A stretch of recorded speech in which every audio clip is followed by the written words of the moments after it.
What's up, world? You heard it. It is Get Your Man On, a show for men, those who like men, and those who want men to level up. I investigate men's health, sex, and the newest treatments with medical professionals, celebrities, and thought leaders.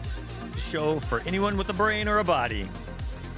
Today, talking weight loss, talking getting fit, getting jacked, getting ripped, how to do it as an aging man. Have a very special guest today. Joining me today is Josh Stiglets. Josh is one of the most important people in my life for a variety of reasons. I've known Josh for about 12 years. He is a certified personal trainer. Probably has more little acronyms at the end of his name too that I don't know. But me and Josh have been working together for over a decade now. He has helped me in so many ways, professionally, personally, with my body goals, with my mental health.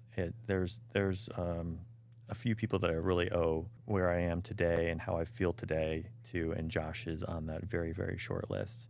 Welcome to Get Your Man On, Josh Stiglets. Thank you. Yeah, man. So happy that you're here. So pumped to talk about some of these fitness goals, talking about like where we go as we age and how to get stuff going. So Josh, tell me a little bit about yourself and where you came from, what you're doing now. Sure. Well, first of all, I'm very flattered by your introduction. That's a very powerful thing to have a part in anybody's life that they feel like is shaping. And I think, as a fitness professional, I'm a lot more than that, like you said, as far as a little bit of psychologist probably, and definitely Totally. some mindset training, and then big on the nutrition coaching as well. I got started in this because I have a family history of heart disease on my dad's side. And so the last 3 generations of men have not seen their grandkids. And that is something that I decided I wanted to change when I was probably 17, 18 years old. My father talked about his dad dying, and I remember him breaking down into tears, which really impacted me. And then he made the comment that he felt like he was probably going to be in the same boat, and he did not think he had many years left on the planet.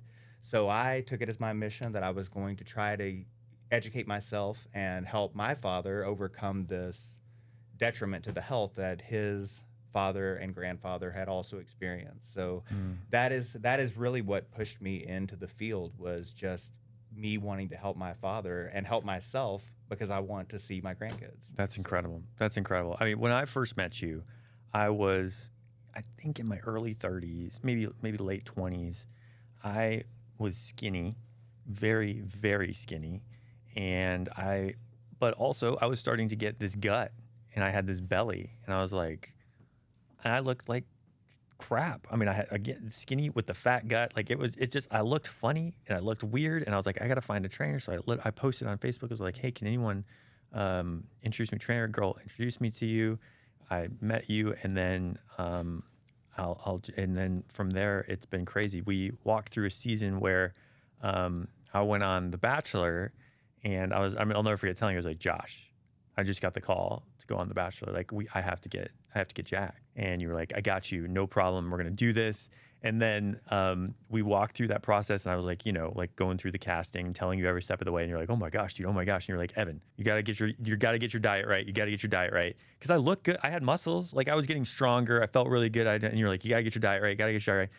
And then you were telling me to do these certain things, and like I just couldn't quit the alcohol. I couldn't quit the bad carbs, the carbs that you always tell me not to go with. And then I went on the show, and there was all these guys that looked like you, and I still kind of had, like, I looked good. I think most people say I look great, but like I still had that thing, and it had nothing to do with your training. It was like being on that show was a big wake up call for me, because it was like, man, I got to do some more work beyond just working out all the time. I need to really change. And then a few years later, I was like, all right, Josh, this is the summer. I'm ready for it. And I started really listening to you on the diet stuff, and started really listening to you on, how to manage that.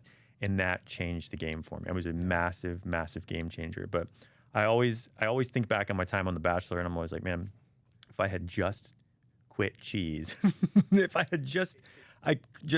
hadn't stopped drinking, yeah. If I just stopped eating pizza, because I would just cheat, and you preach about cheating all the time, but How do you bridge the gap between like getting a guy like me, like you got me there eventually. Like how do you take a person like me and or take anybody and like get them motivated into doing the right stuff? Well, I think that's going to be having a why. And there's got to be a strong enough why to make a change. And so logically we think about change, and logically we can assume this is what we need to do to make a change. Yeah. So logically we know what we need to do, but Yeah. it's actually being able to do it. And I think that's what you were talking about earlier. You knew what I was telling you what you needed to do, but you did not have that why that was strong enough to actually make you jump in and make that behavior change. So I think you've got to find an emotional appeal to that logical process to really make somebody start changing their habits and really put some effort into their health and fitness. I felt like for me, like having like the reality show background, like I was like, if I'm gonna do it, I'm gonna do it. But I wasn't quite ready. And the way that you were with me, you were so patient. You're like, it's okay. Like you never were like that's my favorite thing about you is you're never judgy. You're always like passionately moving me forward towards my goals. Well, and you had a logical why.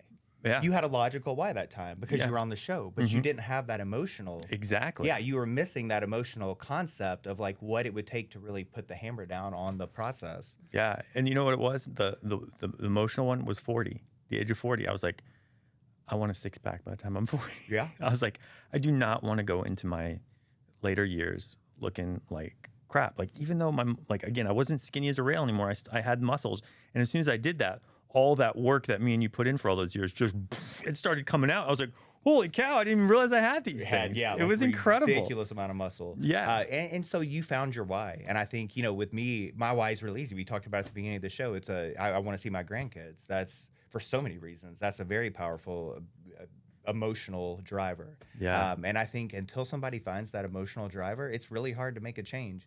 Yeah, that's really good. Like as we age, obviously our bodies change, like our needs change. How do you like handle people as they, obviously you've seen me in my late 20s and now I'm in my 40s. Like how do you adjust the fitness tracks based on it? I think when we're younger, we're more worried about appearance and aesthetics. And I think as we get older, we start to feel some of the aches and pains and fatigue. And especially as a parent, you're chasing kids around, you're getting up and down out of the floor, you're picking up, 15 to 30 pound children all the day off the floor. I mean, it's a lot of labor to be a parent, for instance. And so I think a lot of that emotional driver, as far as people in their mid 30s and early 40s, is where they just cannot keep up with their children anymore. A lot of older population, their kids have grandkids, and all of a sudden they've got grandkids and they can't even get in the floor. And they realize this is a huge problem with my lifestyle and quality of life. If I can't even get down on the floor and play with my grandkids, maybe I need to do something about it. And that's the kind of why that it takes to really get somebody up and moving. Even, before those grandkids are born, they know that they've got to know in their mind, like things are about to change. I'm going to need to be more active and mobile, but it's still not enough until they actually have that child there in the floor and they can't do something. And then it starts to play on that emotional side. That's powerful. I mean, that's a big reason about why we're here is we want guys to be better dads, better granddads, better in every way, able to be there and show up for the people in their lives and their world. And you've done that for me. It's like, again, I have two younger kids now and older kids, and I can play with both sets with no problems because of the work you've done with me every day. Oh, yeah. Well, you've got two athletes, so you've got to get high-level athletes out there, and then you've got the kids, too. So, I mean, you've got your hands full. And speaking about carrying the kids, I would hold the kids, and I got tendonitis in my right elbow, and you worked me through. It's incredible how many people have come to you, and I've seen that have medical conditions that they went to a doctor for, and then they come to you, and you're able to work through them in the gym, fitness-wise, and get them through that stuff without having to have a medical intervention or like saving them from surgery. It's amazing stuff. Wow. I can't wait. We're going to talk some more in the next segment with Josh. We're going to hear more about when is the time for medical intervention as you age as a man, and how it relates to your fitness goals.